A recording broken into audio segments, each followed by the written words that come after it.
ఇక సాగునీటి ప్రాజెక్టులు వాటిని సస్యశ్యామలం చేయడం నేను మళ్ళీ చెప్తా ఉన్నా మీరే కదా ఫామ్ ఏందది రైతు డిక్లరేషన్ మీ రాహుల్ గాంధీ వరంగల్కి వచ్చి ఇన్ని మాటలు చెప్పిండు ఒక్కటన అమలైందా ఇంట్లో ఒకటేసారి రుణమాఫీ అన్నారు 50,000 కోట్ల రుణమాఫీని 12,000 కోట్ల కుదించి చేతులు దులుపుకున్నారు అవతల పడ్డారు అయిపోయింది అంటున్నారు 12,000 కోట్లు దాటలు ఇంకా ఈరోజు కూడా మళ్ళీ మాట్లాడితే సిగ్గు లేకుండా 21,000 కోట్లు అని చెప్తారు మీకు ఇదివరకు కూడా చెప్పినా మళ్ళీ కూడా చెప్తా ఉన్నా ఇందులో ఒక్కటన్న అమలైందా ఒక్కటంటే ఒక్కటి అయినా సిగ్గు లేకుండా మాట్లాడతారు అట్లాగే ఎన్నో చేశాం మీకు చెప్తే చాలా ఉన్నాయి 2,603 రైతు వేదికలు కట్టినాం 5,000 ఎకరాలకు ఒక్కొక్కరు చొప్పున అగ్రికల్చర్ ఎక్స్టెన్షన్ ఆఫీసర్లను పెట్టినాం ఏదో మాటలతోనో డైలాగులతోనో కాలేదు తెలంగాణలో వ్యవసాయ విస్తరణ కేసీఆర్ గారి నాయకత్వంలో అకుంఠిత దీక్షలాగా ఒక తపస్సులాగా చేస్తే ఇన్ని రంగాల కలబోత సాగునీరు విద్యుత్తు అట్లాగే ఇరిగేషను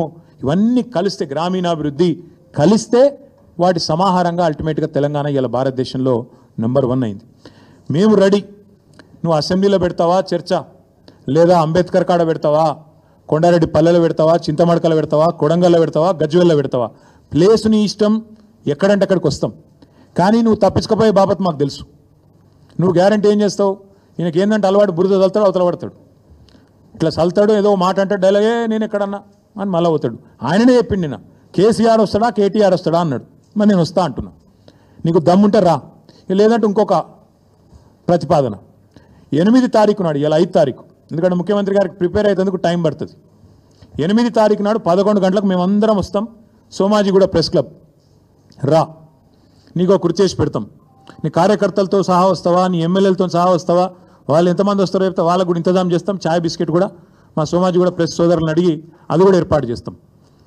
సోమాజిగూడలో ప్రెస్ క్లబ్లో 11 గంటలకు 8 తారీఖు నాడు నేను రెడీగా ఉంటా నువ్వు వస్తావా రావా నీ ఇష్టం నువ్వే ఛాలెంజ్ ఇస్తున్నావు రావాలని కోరుతున్నా వస్తే సంతోషం మీడియా ముందే చర్చిద్దాం నీళ్ళకు నీళ్ళు పాలకు పాలు ఇంకొక మాట కూడా నేను చెప్తా ఉన్నా ఇవాళ మా రైతన్నలు కూడా వినాలని చెప్పి కూడా కోరుతా ఉన్నా వాస్తవం ఏంది ఈరోజు సిగ్గు లేకుండా ఈ ముఖ్యమంత్రి రైతు బంద్ వేసినా పండుగ చేసుకోండి అంటుండు మొన్ననే మా ప్రశాంత్ రెడ్డి గారు జగదీష్ రెడ్డి గారు ఇక్కడ చెప్పినారు మేము ఒకసారి వేయలేదు 11 సార్లు మొత్తం 73,000 కోట్ల రూపాయలు రైతుల ఖాతాల్లో వేసినాం కానీ ఎన్నడూ గింత హడావుడి గింత ఆర్భాటం అయితే చేయలేదు ఒక్కసారి వేసి 4 పంటలకు గాను ఒక్క పంటకేసి దానికే పండుగ చేసుకోకండి అంటున్నాడు వాస్తవం ఏంది అసలు ఇవాళ రైతులకు ఎగ్గొట్టిందంతా యాక్చువల్గా ఇచ్చిందంతా రేవంత్ రెడ్డి ప్రభుత్వం మీరు చెప్పింది ఏంది అసలు ఇచ్చింది ఏంది మీరు చెప్పింది ఏంది రైతు భరోసా ఎకరానికి 15,000 ఇస్తామని చెప్పినావు నువ్వు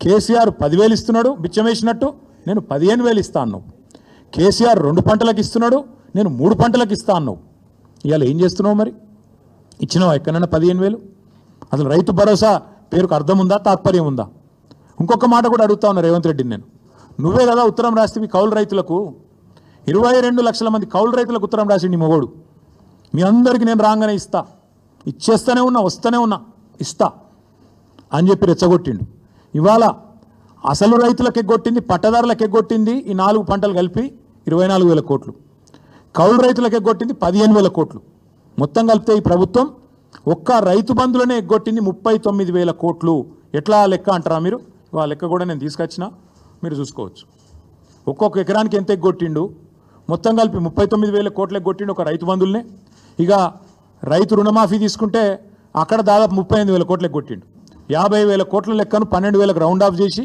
ఆడొక 35,000 కోట్లు ఎగ్గొట్టిండు రైతు బంధులో ఇంకో 39,000 కోట్లు ఎగ్గొట్టిండు ఎట్లా అంటారా 2023-24 రబీలో ఒక్కొక్క ఎకరానికి ఆనాడు 2,500 ఎగ్గొట్టిండు 5,000 ఇచ్చి చేతులు దులుపుకున్నాడు అప్పుడే ఎలక్షన్ అయిందన్నాడు అప్పుడు కేసీఆర్ గారు పెట్టిన 7,500 కోట్లు ఇచ్చిండు ఇచ్చి 2,500 ఎకరానికి అప్పుడే ఎగ్గొట్టిండు తర్వాత ఒక పంట అయితే మొత్తానికి ఎగ్గొట్టిండు ఎందుకంటే కేసీఆర్ ఏమో నాట్లు వచ్చినప్పుడు వేసేది నాట్లు వేసేటప్పుడు రైతు బంధు వేసేది ఈయన ఓట్లు వేసేటప్పుడే వేస్తాడు తర్వాత వేయడు మా రైతు సోదరులకు నేను చెప్తున్నా మళ్ళీ ఓట్లు దాటినాయంటే తర్వాత రైతు బంధు ఉండదు దానికి రైతు బంధుకు రామ్ మర్చిపోండి రేవంత్ రెడ్డి గారి ప్రభుత్వం రైతు బంధును ఎగ్గొడుతుంది ఏదో ఒకటి చెప్పి తప్పించుకుంటుంది ఈ 2024-25లో అన్నాడు మొత్తం 23-24 వానాకాలంలో రబీల్నేమో 5,000 ఇచ్చిండు మొత్తం 23-24 వానాకాలం ఏమో మొత్తానికి ఎగ్గొట్టిండు 7,500 అటెన్క 2024-25 దానిలో కూడా మొత్తానికి మొత్తం ఎగ్గొట్టిండు 7,500 మొన్న మళ్ళీ 1500 అంటే మొత్తం కలిపితే ఒక్కొక్క ఎకరానికి 19,000 బాకీ రేవంత్ రెడ్డి ప్రభుత్వం ఒక రైతు బంధుకి. అంటే మొత్తం కలిపితే 1,52,00,000 ఎకరాలకు తీస్తే లెక్క మొత్తం కలిపి ఇప్పుడు నేను చెప్పిన 39,000 కోట్ల రూపాయలు ఎగ్గొట్టింది కాంగ్రెస్ ప్రభుత్వం. టోటల్గా అన్నదాతకు సున్నం పెట్టింది కాంగ్రెస్ ప్రభుత్వం. అట్లాగే ఇక ఆయన చెప్పిన మాటలు, ఎవరు రాహుల్ గాంధీ రుణమాఫీ అన్నాడు, ఏకకాలంలో చేస్తామన్నాడు, డైలాగులు తొడలు కొట్టుడు మెడలు కొట్టుడు, ఉరుకుని తెచ్చుకోండి నేను వస్తూనే ఉన్నా వేస్తూనే ఉన్నా అన్నాడు. 49,500 కోట్లను కుదించి కేవలం దాన్ని రౌండ్ ఆఫ్ చేసి ఆఖరికి ఇలా 20,000 కోట్లు చేసినామని బయట చెప్తారు. నిజానికి ఇచ్చింది మాత్రం ఇప్పటికి 12,000 కోట్లు మాత్రమే. అక్కడ ఎగ్గొట్టిండు. ఈరోజు రాష్ట్రంలో ఉండే నిరుద్యోగులు ఇంకా పెద్ద జోకు, 60,000 తలకాయలు లెక్క పెడతారటిన మందికి పుట్టిన బిడ్డలు మా బిడ్డలు అని చెప్పుకునే బాపతు. కేసీఆర్ గారు ఇచ్చిన ఉద్యోగాలు, కేసీఆర్ గారి ప్రభుత్వంలో ప్రారంభమైన నియామకాలు నీ టైంకి వచ్చే వరకు కాగితం ఇచ్చే మోకా నీకు దొరికితే దాన్ని పట్టుకొని నేను ఇచ్చిన ఉద్యోగాలంటే సిగ్గుందా అని అడుగుతా ఉన్నాం. వస్తావా అశోక్ నగర్కి చర్చకి? అశోక్ నగర్లో పెడదామా, వస్తావా? నిరుద్యోగుల మధ్యన చర్చ వచ్చింది కదా. నువ్వు మీ రాహుల్ గాంధీ ఛాయ్ తాగి పోజులు కొట్టి తెలుగులో ట్వీట్ పెట్టి మొదటి సంవత్సరంలో 2 లక్షల ఉద్యోగాలు ఇస్తాం అని నరికి 2 ఉద్యోగాలు మాత్రం సంపాదించుకొని నువ్వోటి ఆయనోటి తప్పించుకొని తిరుగుతున్నారు కదా. వస్తావా అశోక్ నగర్కి చర్చకి? దమ్ముందా, సిగ్గుందా? మందికి పుట్టిన బిడ్డలు మా బిడ్డలని చెప్పుకోనికే. ఈ మాట ఎందుకంటున్నా అంటే ఇవాళ తెలంగాణలోని ప్రతి వర్గం నీ మోసాన్ని అర్థం చేసుకున్నది. ఇవాళ మా మహిళా తల్లులు 1,000,000 మందిని కోటీశ్వరులను చేస్తాను డైలాగులు కొడుతున్నావు కదా. నువ్వు కోటీశ్వరులను చేసినేమో కానీ వాళ్ళకి 2,500 ఇస్తే చాలని చెప్పి వాళ్ళు ఎదురు చూస్తూ ఉన్నారు. 100 రోజులు ఇస్తా అన్నావు. 1,68,00,000 మంది ఆడబిడ్డలు ఎదురు చూస్తూ ఉన్నారు. 18 ఏళ్ళు నిండిన ఆడబిడ్డలు జనాభా లెక్కల ప్రకారం, మన ఓటర్ సంఖ్య ప్రకారం 1,68,00,000 మంది ఉన్నారు. వాళ్ళందరూ ఎదురు చూస్తున్నారు ఎప్పుడు వస్తుంది 2,500 మహాలక్ష్మి అని. మా తమ్ముళ్ళు ఎదురు చూస్తున్నారు, మా చెల్లెలు ఎదురు చూస్తున్నారు. నువ్వు ఇస్తానన్న స్కూటీలేవి, నువ్వు ఇస్తానన్న నిరుద్యోగ భృతి ఏది, నువ్వు సంవత్సరంలో నింపుతానన్న 2 లక్షల ఉద్యోగాలు ఏవి, వాళ్ళు ఎదురు చూస్తూ ఉన్నారు. రైతులు ఎదురు చూస్తున్నారు, ఎప్పుడు ఇస్తాడు, ఎప్పుడు చేస్తాడు సంపూర్ణ రుణమాఫీ, ఎప్పుడు ఇస్తాడు 15,000 రైతు బంధు అని. అట్లాగే మా పెద్ద మనుషులు ఎదురు చూస్తున్నారు 4,000 పెన్షన్ ఏమాయని. ఇట్లా ప్రతి వర్గాన్ని మోసం చేసి ఇంకా బుకాయించుకుంటూనే బతుకుతా అంటే నడవదు రేవంత్ రెడ్డి గారు. అందరికీ అన్ని విషయాలు తెలిసిపోయినాయి. అందుకే నీ సవాల్ నేను స్వీకరిస్తున్నా. నీకు దమ్ముంటే, నీ మాట మీద నిలబడే మనిషివే అయితే ప్లేస్ నువ్వు డిసైడ్ చేయి, డేట్ నువ్వు డిసైడ్ చేయి. ఈ 3 రోజుల్లో తప్పించుకునే ప్రయత్నం చేస్తావు కాబట్టి, నువ్వు మాట మీద నిలబడే మనిషివి కాదు కాబట్టే నేను ఒకటి ప్రతిపాదిస్తున్నా. నువ్వు ఈ 3 రోజుల్లో నువ్వు చెప్తేనేమో నువ్వు 7కి రమ్మంటే ఆడికి వస్తా. దబ్బన కాదంటే 8వ తారీఖు నాడు ప్రెస్ క్లబ్లో 11 o'clock మేమందరం వస్తాం, మా బృందం వస్తాం. మేము మీలాగా మందం తీసుకొని రాము. మేము ఓన్లీ మా లెజిస్లేటర్లు, మా సీనియర్ నాయకులు 10-15 మంది వస్తాం. బ్రహ్మాండంగా అంత సావధానంగా మీరు ఏది కావాలంటే సాకల్యంగా చర్చిద్దాం. మేమేం చేసినాం, మీరేం చేస్తుండ్రు, ఎవరెవరిని మోసం చేస్తాండ్రు, నువ్వు వస్తావా ఇంకెవరిని పంపుతావా, నీ ఇష్టం. నువ్వే రావాలని నేను డిమాండ్ చేస్తున్నాను. ఎందుకంటే దూత్ కా దూత్ పానీ కా పానీ కావాలంటే మాత్రం నువ్వే సవాల్ చేసినావు, రా అని. నీ సవాల్ స్వీకరిస్తున్నాం, రా అని చెప్పి విజ్ఞప్తి చేస్తున్నాం. మీకు కూడా ధన్యవాదాలు. తప్పకుండా మీరు కూడా రావాలని నేను కోరుతా ఉన్నా.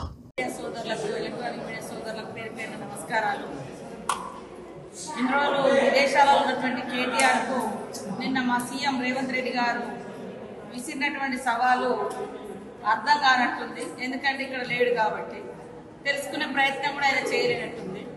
అసలు కేటీఆర్తో సవాల్ అనేది అక్కడ జరగలేదు. కేసీఆర్ను మేము సవాల్కు మా సీఎం గారు పిలవడం జరిగింది. అసెంబ్లీకి రమ్మంటే వీళ్ళు ప్రెస్ క్లబ్లలో అంటున్నారు. ముఖ్యంగా కేటీఆర్కు గుర్తింపు సమస్య ఉంది. ఆయన నాయకత్వాన్ని ఆయన చెల్లెనే అంగీకరిస్తలేదు. ఆయన నాకు వర్కింగ్ ప్రెసిడెంట్గా కూడా నేను ఒప్పుకోను, మా నాయకుడు కేసీఆర్ అండి. ప్రతిపక్షంగా కూడా ప్రతిపక్ష నాయకుడిగా అసెంబ్లీలో కేసీఆర్ గారే ప్రాతినిధ్యం ఉంది, కేసీఆర్ గారు. కాబట్టి మా సీఎం గారు అసెంబ్లీలో రండి, చర్చించుదాం, సూచనలు చేయండి అని మాట్లాడితే ఫామ్ హౌస్ నుంచి ఆయనను బయటికి రాని అనట. కానీ విదేశాల నుంచి ఉటావుటిని వచ్చి నేనున్నా అని మాట్లాడుతున్నాడు. ఇలా మీకు అందరికీ గుర్తింపు సమస్య, ఆల్రెడీ మీరు డెడ్ అయిపోయింది మీ పార్టీ.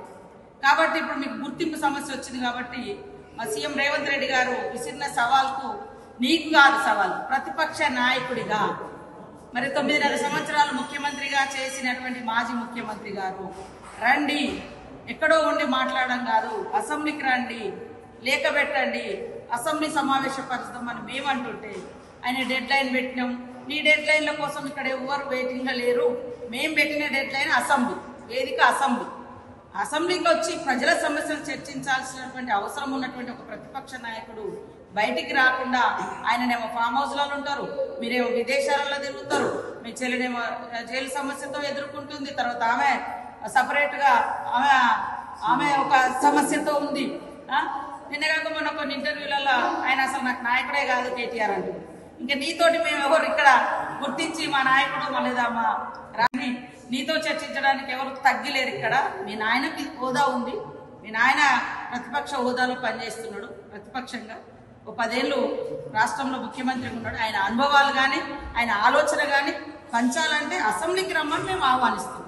ప్రెస్ క్లబ్బులు, ఇంకో క్లబ్బులు అవి కాదు వేదికలు. ప్రజా సమస్యలు చర్చించడానికి అసెంబ్లీనే సరైనటువంటి వేదిక. ఎందుకంటే అసెంబ్లీలో కూడా మెంబర్గా ఉన్నాడు ప్రతిపక్ష నాయకుడు, ఎమ్మెల్యేగా ఉన్నాడు, ప్రతిపక్ష నాయకుడు ఉన్నాడు. కాబట్టి ప్రజల సమస్యలు అక్కడ చర్చించడానికి రావాలని మేము సవాల్ విసురుతున్నాం. దాని నుంచి తప్పుకోవడానికి ఇలాంటి పనికిరాని డెడ్ లైన్లు లేదా పనికిరాని సవాళ్ళు విసిరి వాళ్ళు ఏదో గొప్పోళ్ళు అనుకొని ఒక ఆనందం పొందాలని చూస్తున్నారు. కానీ ఎవరు కూడా మిమ్మల్ని పట్టించుకునే పరిస్థితి లేరు. మీ పార్టీ డెడ్ అయిపోయింది, మీ డెడ్ లైన్ల గురించి మేము పట్టించుకునే పరిస్థితులు లేవు.